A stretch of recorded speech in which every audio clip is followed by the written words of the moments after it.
शांत सेटिंग में बुद्ध ने मस्टर्ड सीड का रहस्य उजागर किया, जो गहन ज्ञान और बोध का प्रतीक है और शिष्यों को आकर्षित करता है।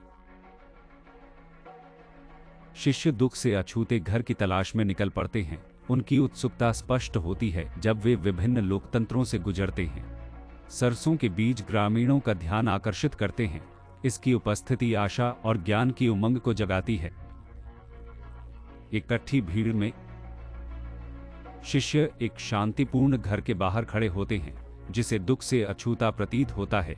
उनकी उत्सुकता बढ़ती है क्योंकि वे इसके रहस्यों को खोलने के लिए तैयार होते हैं।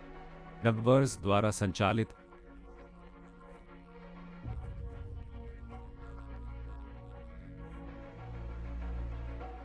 सरसों का बीज मानव अनुभवों की जटिलताओं के माध्यम से नेविगेट करता है।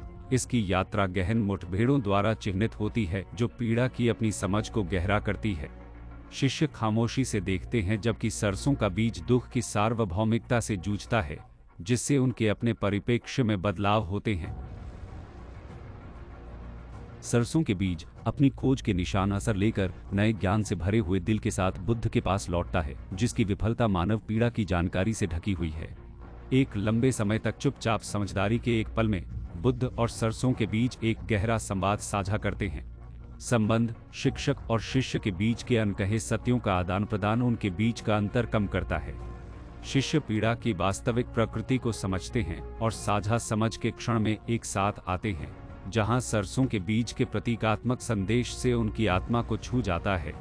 जब शिष्य अपने अंदर की नई दृष्टि से भरकर वहां से जाते हैं, तब उनके साथ सरसों के बीज के संदेश की अस्थायी याद रहती है, जो सहानुभूति और समझ के बारे में होती है। उनकी आत्माएं ज्ञान की खोज से हमेशा के लिए बदल जाती हैं।